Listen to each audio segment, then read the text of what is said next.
মৃত্যু আগমুহূৰ্তলৈকে এনেকৈয়ে সময়বোৰ পাৰ কৰিম, তোমাক বুকুত ৰাখি।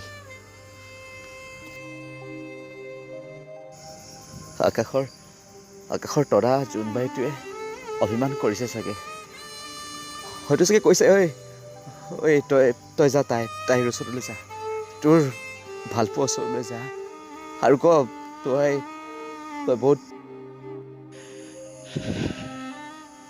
বহুত ভাল পাওঁ বুলি। তাই আহিবতো তাই তোৰ ওচৰলৈ আহিব আকৌ। হয়তো চাগে কৈছে কিজানি, অভিমান কৰিছে চাগে, কিন্তু তুমি না, তুমি জানো আহিবা না তুমি।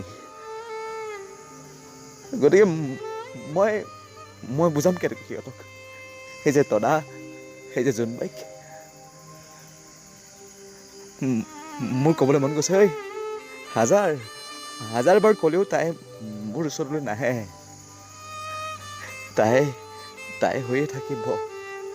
তহঁতে অভিমান নকৰিবিচোন। আৰে কথা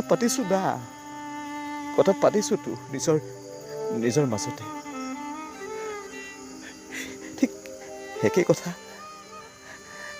শুনো, কি কৰি আছা? মই আছোঁ এতিয়া এনেই এই গৰু ঘাঁহ কাটিব আহিছোঁ, গৰু এৰাল দিব আহিছোঁ। এই বুলি যে কওঁ ধেমালি কৰি, তুমি যে সোধাত 11টা বজাত ৰাতি কি কৰি আছা, মই আকৌ গৰু এৰাল দিব গৈছোঁ। ঠিক একেখিনি কথা পাতি আছোঁ না নিজৰ মাজতে। মাত্ৰ মাতষাৰহে নাই। মই তোমাক চীনা হাঁহ বুলি কৈছিলোঁ, সৰুকৈ মাত দিয়াৰ কাৰণে। কিন্তু এতিয়াতো সেই চীনা হাঁহৰ মাতটোও শুনা নোপোৱা হ'লোঁ।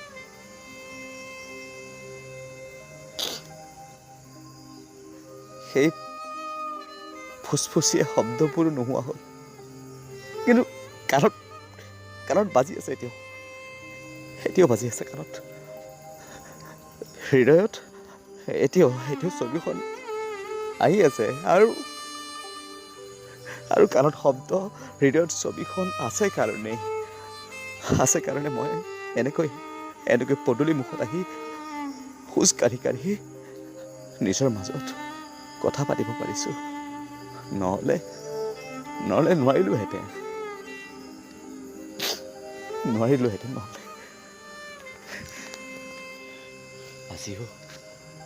আজিও সেই একেদৰে খোজ কাঢ়িছোঁ আমাৰ ঘৰৰ পদূলি মুখত।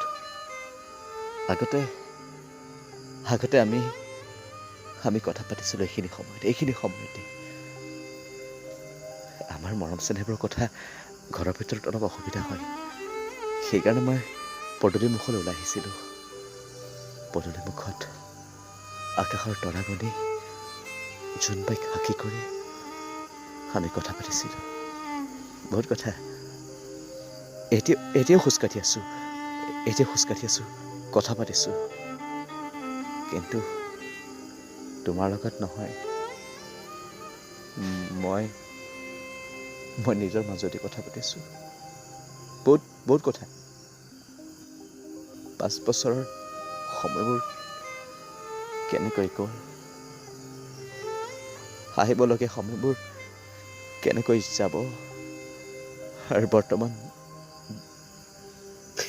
মানে বহুত কথা পাতি আছোঁ নিজৰ মাজতে।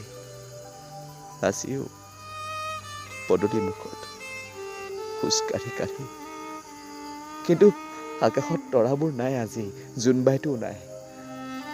হয়তো তুমি নাই কাৰণে চাগে কথা পাতিছোঁ নিজৰ মাজত।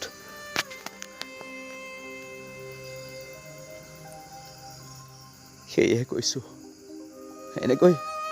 এনেকৈ পাৰ কৰিম মৃত্যুৰ আগমুহূৰ্তলৈকে, নিজৰ মাজত কথা পাতি